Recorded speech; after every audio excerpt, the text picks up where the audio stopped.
What if the greatest threat to our world isn't an invading army, a cataclysmic asteroid, or a global economic meltdown? What if the real apocalypse is a quiet one, a creeping rot that has consumed every major civilization from within? This isn't a story about war or famine. It's about the systematic death of thinking, replaced by the glorification of ignorance and the applause for foolishness. And here's the thought that should keep you awake at night. This isn't a historical documentary. You and I are living through its final critical chapters right now. Remember the 2006 film Idiocracy? It was presented as a far-fetched satire, a dystopian vision of a future where intellect had completely collapsed. Now, look around. We're in a world where reality TV personalities ascend to global leadership, while esteemed scientists are branded as out-of-touch elitists for suggesting we shouldn't poison the very air we breathe. The similarities aren't just uncanny, they are a blueprint we are following with terrifying accuracy. But the most chilling part? This has all happened before. From the marble forums of Rome to the towering pyramids of the Maya. From the intricate canals of ancient China to the vibrant halls of the Islamic Golden Age. Every advanced society has walked this same, well-trodden path to ruin. They each reached a tipping point, a moment where wisdom was dismissed as boring, expertise became a target of suspicion, and the sugar rush of immediate pleasure mattered more than the survival of future generations. Just think about it. The Roman Empire engineered aqueducts and legal systems that shaped the known world. The Maya mapped the cosmos with a precision that still baffles modern astronomers. The Islamic Golden Age gifted us algebra, pioneering medicine, and safeguarded the wisdom of Aristotle, while Europe was mired in darkness. These were not primitive cultures. They were intellectual and technological giants. And yet somehow, they all lost their way. In 2016, a single word captured the spirit of our era, when Oxford dictionaries named post-truth their word of the year. It marked the moment objective facts became less potent than raw emotion and personal conviction. In this new world, a lie can circle the globe 6 times before the truth has even had a chance to put its boots on, thanks to the amplification engine of social media. We are not just drifting towards idiocracy. We are sprinting towards it, phones in hand, live streaming our own cognitive decline. The proof is screaming at us, if we'd only dare to look. Anti-vaccination movements have resurrected diseases we had driven to the brink of extinction. Denial of climate change rages on, despite a staggering 97% consensus among climate scientists about human impact. Why? Because intricate conspiracy theories offer a more thrilling emotional payoff than complex, inconvenient truths. We have arrived at a bizarre destination where expertise itself is condemned as elitist, where doing your own research means scrolling through TikTok videos instead of engaging with peer-reviewed science. So, let me ask you, straight up, when was the last time you genuinely changed your mind about something you held dear? When did you actively search for information that didn't just confirm your biases, but instead challenged your core beliefs? If you have to struggle to find an answer, you may be much further down this road than you realize. Challenging these comfortable certainties is exactly what we do here at Philosophy Bite. So if you're ready to sharpen your mind against the toughest questions of our time, make sure you subscribe and join the conversation. Stage 1. The death of critical thought. The collapse of a society always begins with the same poison: the slow, deliberate erosion of critical thinking. It doesn't announce itself with a bang. It seeps into the culture quietly, until the entire foundation is rotten. 24 centuries ago, Socrates saw this poison spreading through Athens. His motto was simple: the unexamined life is not worth living. For the crime of asking uncomfortable questions and challenging intellectual laziness, the world's first democracy sentenced him to death. Today, we don't need hemlock to silence dissent. We have a far more sophisticated tool: social media. Its algorithms are not designed to challenge you, but to pacify you, building a comfortable prison of your own beliefs. They feed you an endless buffet of what you already want to hear, and it works. Studies show that falsehoods are 6 times more likely to be shared than truth, especially if they confirm what we wish was true. This isn't a theory. We saw it happen in real time. Look at the Brexit referendum. An entire nation's fate was decided not by reasoned debate, but by psychological warfare. Cambridge Analytica didn't engage with complex arguments. They weaponized data to target people's deepest fears and anxieties, pumping manipulative ads directly into their social media feeds. This is the sound of thinking as it dies, replaced by emotional manipulation disguised as democracy. This pattern is ancient. The Roman Republic was forged in the fire of debate, where citizens argued law and the future of their civilization in the forum. But as the empire grew fat and comfortable, the debate died down. The people traded their civic duty for what the poet Juvenal called bread and circuses, free food and bloody entertainment. They stopped asking hard questions and just demanded to be amused. Sound familiar? When was the last time you saw a complex policy debate get more attention than a viral meme? We're living in the age of the digital gladiator. We are actively dismantling the machinery of wisdom. We defund the very university programs, philosophy, literature, history, that teach us how to think, not just what to think. We've trained ourselves to react to headlines, not to engage with ideas. The average person now spends less than 15 seconds on an article before sharing it. Our attention spans are so shattered that deep thought can't compete with simple slogans. So, reflect on this. Were you taught to question authority, or just to obey it? The answer tells us everything about our current crisis. When critical thinking dies, it's like a forest succumbing to a blight. A slow, creeping decay that leaves behind a wasteland where nothing of substance can grow. Stage 2. The Seduction of Now. After a society forgets how to think, it enters the second stage, the intoxicating worship of the present moment. This is the point where the future becomes an abstraction, and the only thing that feels real is the dopamine hit of right now. Me, now, becomes the culture's silent motto, drowning out any thought of us, later. Great thinkers saw this coming. They warned of a gentle tyranny of amusement, where people would willingly trade their freedom for an endless stream of entertainment and comfort.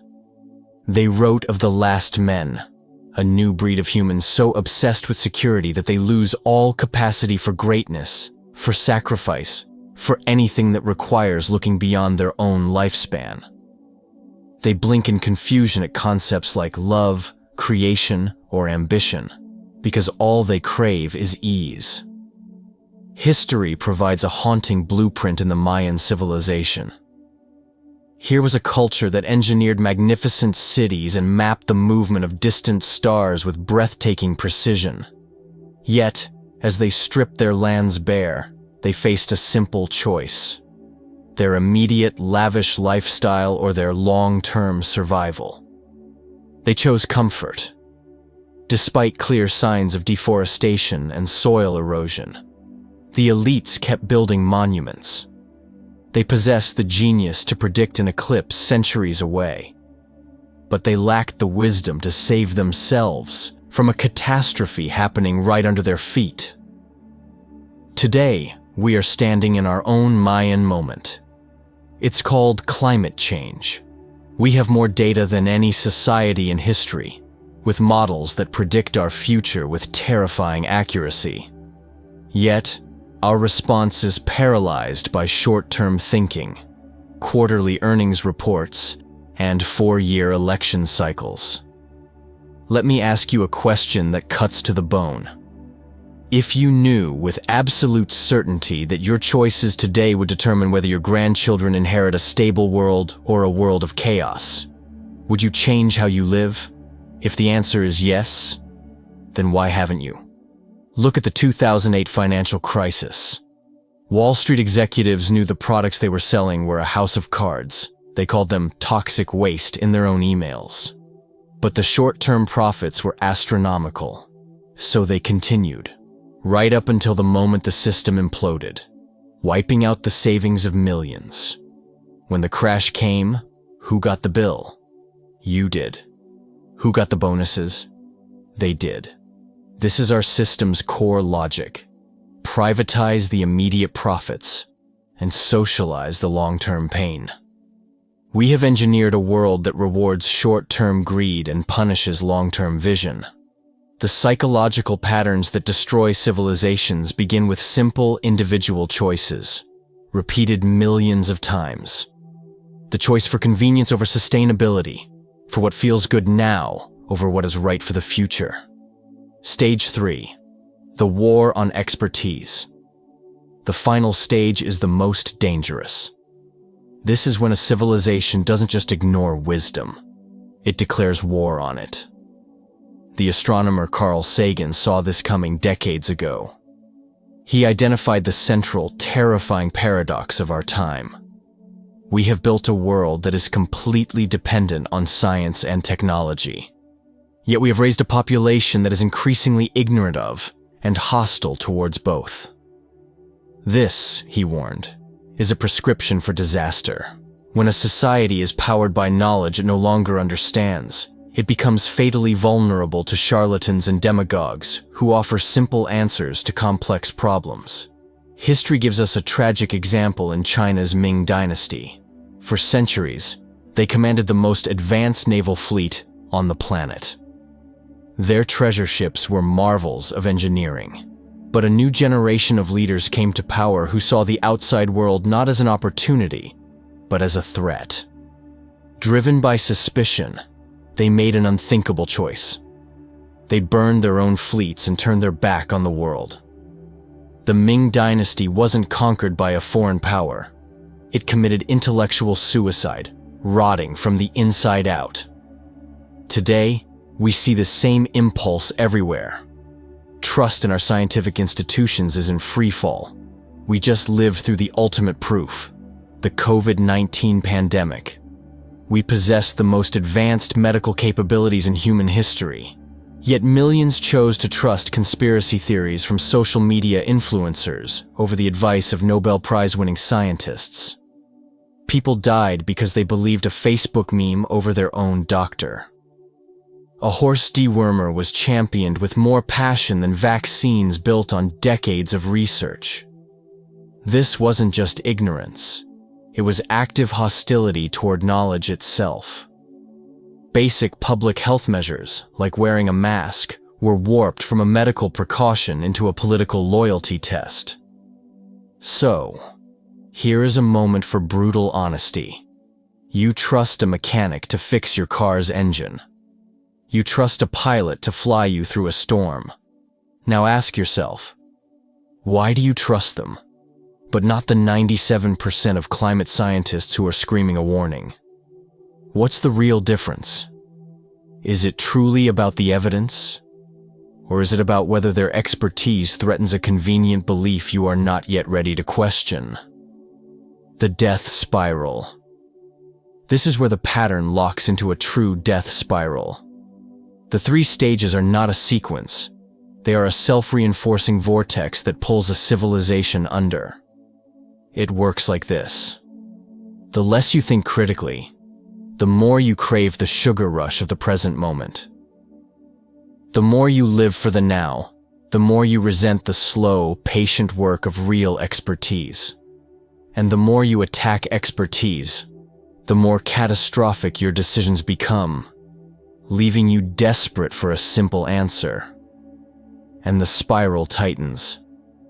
Each stage feeds the others, accelerating the descent.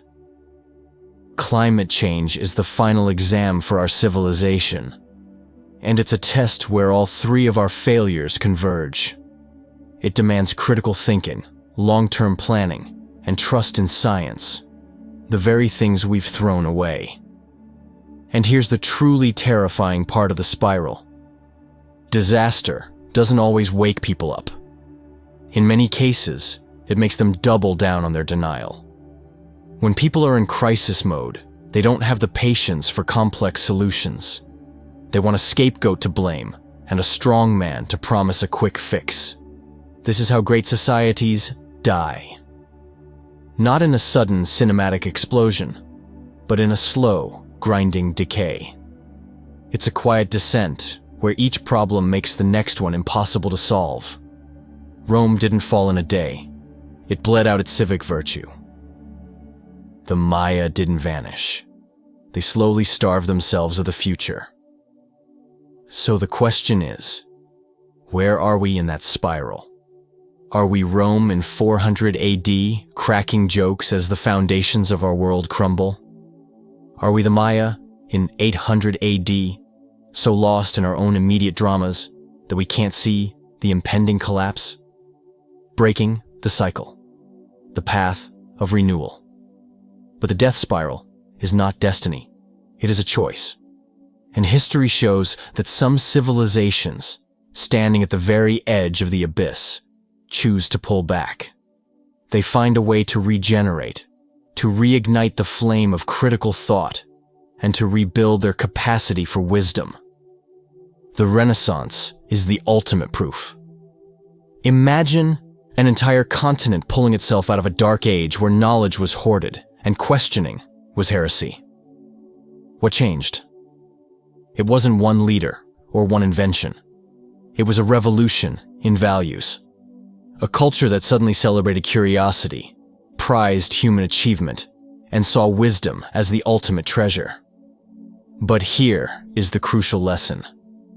This rebirth wasn't just a change of heart. It was a change in systems. They built new institutions, universities, scientific academies, patrons for the arts, that were designed to reward patience, depth, and intellectual courage.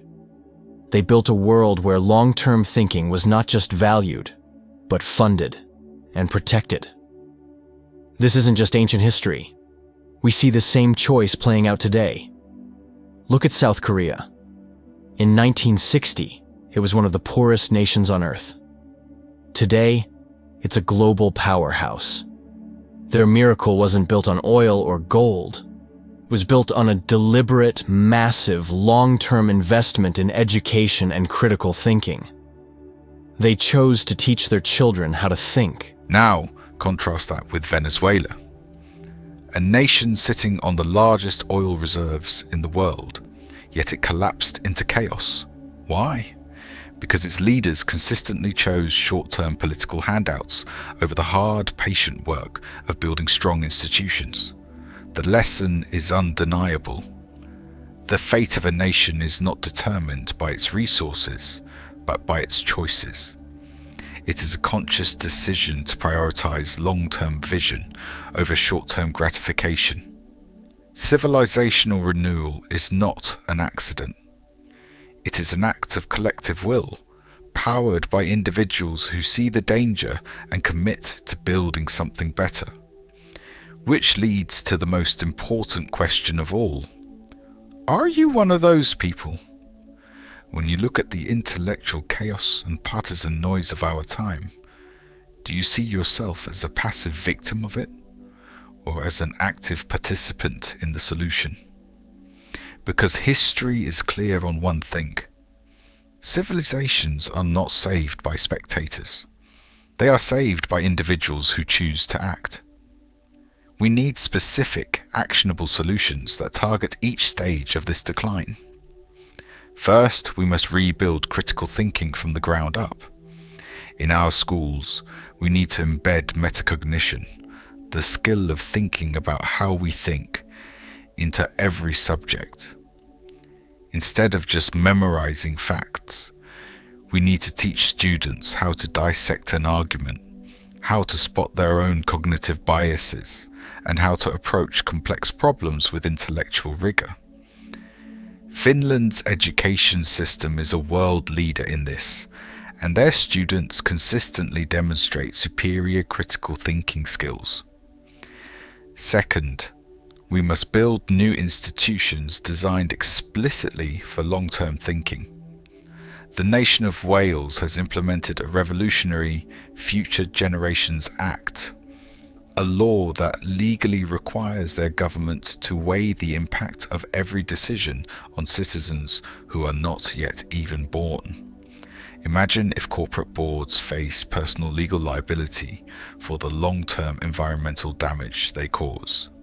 Third, we must rebuild a culture of respect for legitimate expertise, while always maintaining a healthy dose of skepticism. This starts with universal media literacy education, teaching our citizens how to distinguish credible journalism from sophisticated propaganda. And in your own life, it means making a conscious choice to embrace intellectual difficulty over comfortable certainty. Actively seek out perspectives that challenge you.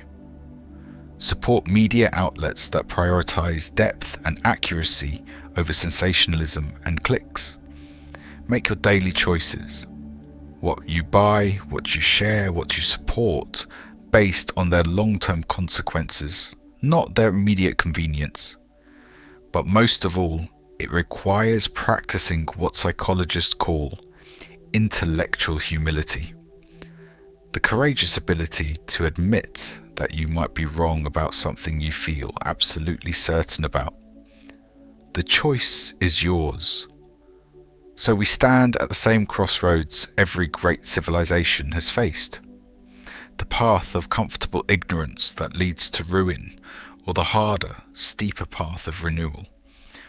History shows us that civilizations are not saved by passive spectators. They are saved by individuals who choose to act. Renewal requires conscious effort, starting with each of us. We don't need a grand political revolution. We need a personal one, built on 3 commitments. First, think deeper. This means actively practicing intellectual humility. It's the courage to admit you might be wrong, and the discipline to seek out information that challenges your beliefs, not just confirms them. Choose the inconvenient truth over the comfortable lie. Second, build for tomorrow. Whether in our own lives or our communities, we must champion long-term thinking, support ideas, leaders, and companies that prioritize future well-being over immediate profit. We must start building systems designed to outlast us. Third, value wisdom. Learn to distinguish between credible expertise and confident ignorance. Your doctor, your mechanic, the engineers who built your phone, you trust them. Extend that same respect to other fields of validated knowledge, even when their findings are unsettling. This brings us to the only question that has ever mattered. Knowing the pattern, seeing the spiral, what are you personally going to do differently when you wake up tomorrow? Not what they should do. What will you do? This conversation doesn't end when the video does. In fact, this is the very heart of what we explore every week here at Philosophy Bite. If you believe these questions are worth asking, then subscribe and join a community of thinkers who are committed to finding the answers. And if this video made you think, send it to one person who needs to hear this message. Because the future isn't changed in comfortable echo chambers. It's forged in the difficult, honest conversations we finally decide to have. The choice is ours. The time is now. The work begins with you.